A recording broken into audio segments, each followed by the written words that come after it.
Dave's kindly brought along another of his turbine models. This is the Vario Super Salient CH53. Perhaps you'd tell us a little bit about it, Dave. Yeah, certainly. It's got a JetCat SPH5 free turbine in there, which is similar to what's in the XLC, but it's running through a 90-degree gearbox. It's got a 6-blade rotor head, and it has retractable undercarriage.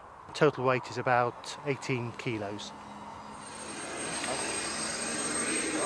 Yeah, Dave, so that's obviously fired up to a little bit of getting going.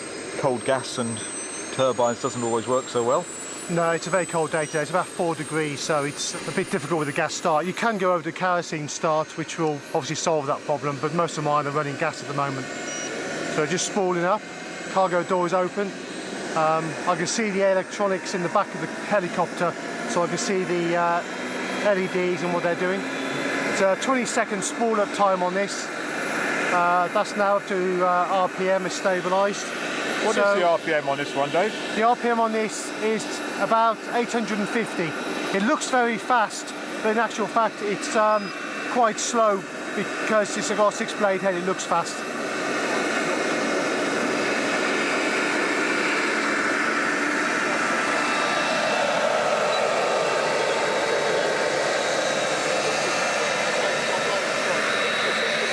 I know that multi-blade heads have a reputation of being a little bit more difficult to handle.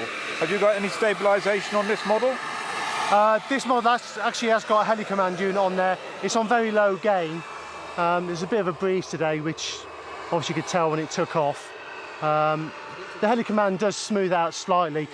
It's more of an issue with this model on the tail. It's got an angled tail, so when you turn, it can slightly lift the nose or lower the nose, which the heli-command does smooth out slightly. But as you can see, downwind, into wind, it's coping very well today.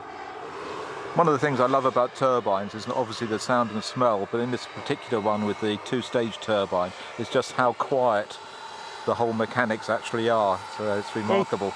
Yeah, it's phenomenally quiet on this heli. It's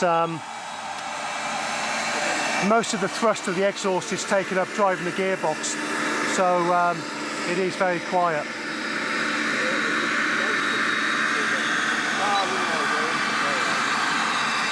Nice retract as well with it.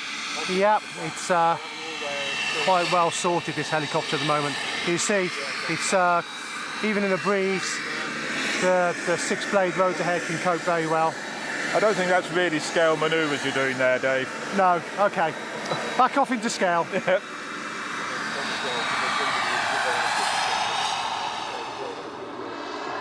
These sorts of machines, you can certainly have a lot more fun with it than people would give credit to when they see such a big machine and there's so much complexity of turbines, 6 blades. Just shows how practical they are as a model. Oh, they're very practical. Once you get over the mental block of the size and potential complexity of them, they're very easy to operate and joy to fly. The smell, the sound, and normally, unless it's cold like today, they start no problem, switch it on and off it goes. Yeah. I know people have said similar things to me about the complexity, and at the end of the day you have 2 joysticks there controlling cyclics and collective and tail. No different to flying any other model helicopter. Exactly right. It's just the weight and the inertia, and you have to think a little bit far more ahead with these sorts of models than you do with a small training helicopter.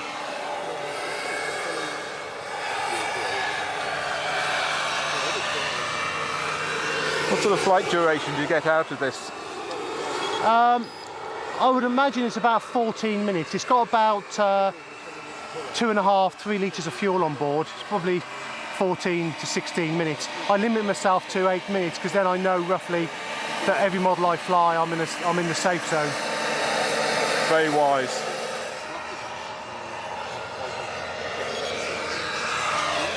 As you see, I've just speeded the helicopter up because there is some thoughts about multi-blade heads and flying at higher speeds, they tend to balloon up. So I've just done a very quick demonstration that building the speed up is just fully controllable. Yeah, they're not a beginner's machine, to be fair, and you do need some experience and you need to gain experience with a particular machine.